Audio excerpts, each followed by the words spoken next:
መዝሙር 31 እቶም ኃጢአቶም ይቅር ዝተባሃሉሎም ብፁዓን እዮም ንኩሎም በደሎምን ዘይተቆጠረሎም እግዚአብሔር ኃጢአቱ ዘይቆጠረሉ ሰብ ብፁዕ እዩ እቲ ኣብ ልቡ ምትላል ዘይብሉ ዕጥምተይ ኣርገኔን እሞ ስቕበልኩ ዘወትር ካብ ምእዋይ ዝተልዓለ ለይትን መዓልትን ኢድካ ልዕለይ ጸኒዓ እያ እሞ እሾኽ ምስ ወጋእትኒ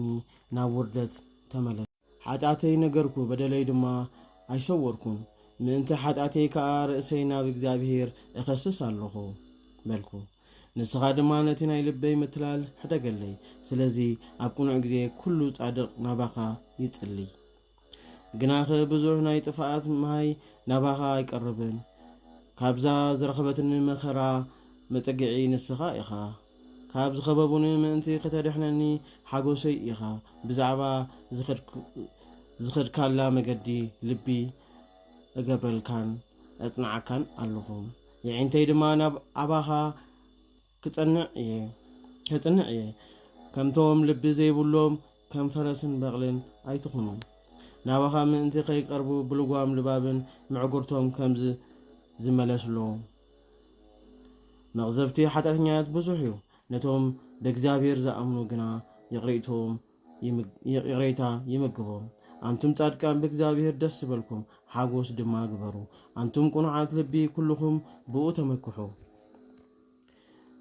መዝሙረ ዳዊት ቁጽሪ 32 ጻድቃን ብእግዚአብሔር ደስ ይበልኩም ንቁኑዓት ድማ ክብሪ ክግብኦም እዩ ንእግዚአብሔር በመሰንቆ ኣመስግንዎ 10 ኣውታር ብዘለዎ በገና ከዓ ዘምርሉ ብሓድሽ ምስጋና እውን ኣመስግንዎ ብእልልታን ጥዑም ዝማሬን ዘምርሉ ቃል እግዚአብሔር ሓቂ እሞ ኩሉ ግብሩ ድማ ብእምነት እዩ እግዚአብሔር ሓቅን ምጽዋትን ይፈቱ ይቕሬታ እግዚአብሔር ንምድሪ መልአ ብቃል እግዚአብሔር ድማ ሰማያት ጸንዓ ኩሉ ሓይሎሙን ካብ እስትንፋስ ኣፉ እዩ እቲ ንማይ ባሕሪ ከም ኣራሕብ ዝእክቦ ኣብ መዛግብቲ ቃላያት ድማ የንብሮ ኩሉ ምድሪ ንእግዚአብሔር ትፈርሖ እያ ኩሎም ኣብ ዓለም ዝነብሩ ድማ ካብኡ ዝተላዕለ ይድንግጹ ንሱ ስለ ዝበለ ኮኑ ንሱ ኣዘዘ ተፈጠሩ ድማ እግዚአብሔር ምኽሪ ኣሕዛብ ይልውጥ ሓሳብ ህዝቢ ድማ ይመልስ ንሕሉቕ ምኽሮም የረስዖም ናይ እግዚአብሔር ምኽሪ ንዘለዓለም ይነብር ሓሳብ ልቡ ከዓ ንውሉድ ወለዶ እዩ እግዚአብሔር ኣምላኹ ዝኾነሉ ህዝቢ ብፁዕ እዩ እቲ ንርስቱ ዝመረጾ ህዝቢ ድማ እግዚአብሔር ካብ ሰማይ በጽሐ ንኩሎም ደቂ ሰባት ድማ ተመልከተ ካብ ዝተዳለወ ኣዳራሽ መቕደሱ ንኩሎም ኣብ ልዕሊ ምድሪ ዝነብሩ ረኣየ ንሱ በይኑ ንልቦም ዝፈጠረ ንኩሉ ግብሮም ድማ ዝፈልጥ ንጉስ በብዝሒ ሰራዊቱ ኣየድልየንን እዩ ሓርበኛውን በብዝሒ ሓይሉ ኣየድሕነንን ፈረስ ከዓ ሓሶት እዩ ኣየድሕነንን በብዝሒ ጽንዓቱን ኣየምልጥን እንሆ የዕንቲ እግዚአብሔር ናብ ዝፈርሕዎ እዩ ነቶም ብምሕረቱ ዝኣምኑ ከዓ ንነፍሶም ካብ ሞት የድሕና ኣብ ግዜ ጥሜት ድማ ይምግቦም ነፍስና ግና ንእግዚአብሔር ተስፋ ትገብር ንሱ ረዳኢና መጸጊዕና እዩሞ ልብና ድማ ብኡ ደስ ይብሎ ቅዱስ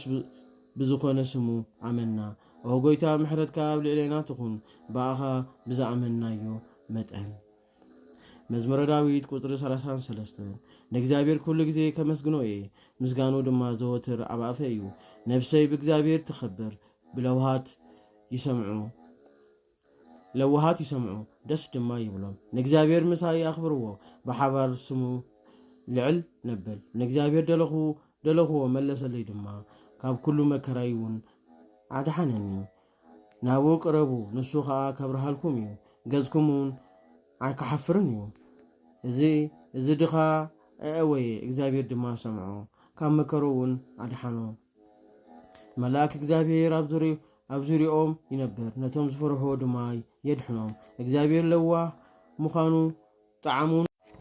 ኣስተውዕሉን እቲ ብኡ ዝኣምን ሰብ ብፁዕ እዩ ቅዱሳት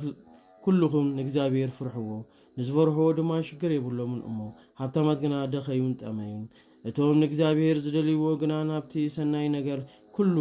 ኣይተሸገሩን ኣንቱም ደቀይ ንዑ ስምዑኒ ንእግዚአብሔር ምፍራሕኻ ከስተምህረኩም እቲ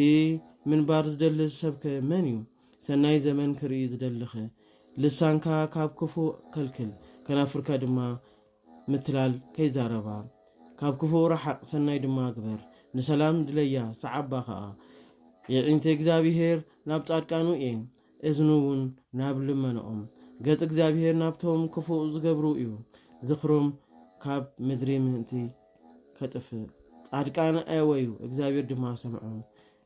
ካብ ኩሉ መከረኦምን ኣድሓኖም ንቑኑዓት ልቢ እግዚአብሔር ቀረባ እዩ ትሑት መንፈስ ንዘለዎም ድማ የድሕኖም ናይ ጻድቃን መከረኦም ብዙሕ እዩ እግዚአብሔር ግና ካብ ኩሉ የድሕኖም እግዚአብሔር ንኩሉ ዕጽምቶም ይሕሉ ካብኣቶም ድማ ሓደ እኳ ኣይ ቅጥቀጥን ናይ ሓጢአተኛ ሞት ክፉእ እዩ እቶም ንሓቂ ዝጸልእዋ ግና ይጣዓሱ እግዚአብሔር ንነፍሲ ኣገልገልቱ የድሕና እቶም ብኡ ዝኣምኑ ኩሎም ግና ኣይጣዓሱን መዝሙረ ዳዊት ቁጥሪ 34 ኦ ጎይታ ነቶም ጸፍዑኒ ግፍዓዮም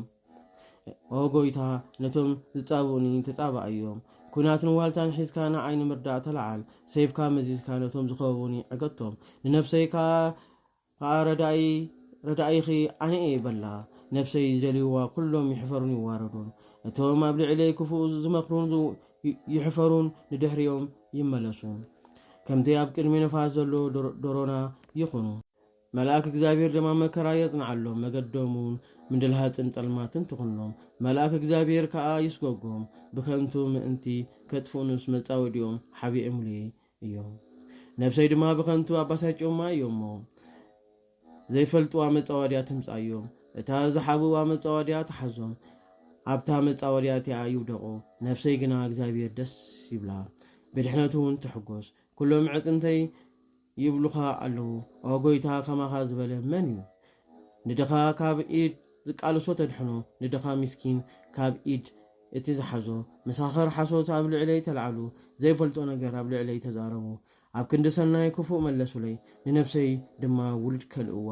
ኣነ ግና ምስ ኣድከሙኒ ወጮ ተኸደንኩ ነፍሰይ ድማ ብጾም ኣድከምክዋ ጸሎተይ ናብ ማህፀነይ ተመለሰ ንሕዋተይ ብጾተይን ከምኡ ኣዳለኹሎም ከምቲ ፈጺሙ ዝሕዝን ከምኡ ንርእሰይ ኣትሓትኩ ኣባይ ተኣከቡ ደስ ድማ በሎም ምእንቲ ክገርፉኒ መኸሩለይ ኣነ ግና ኣይፈለጥኩን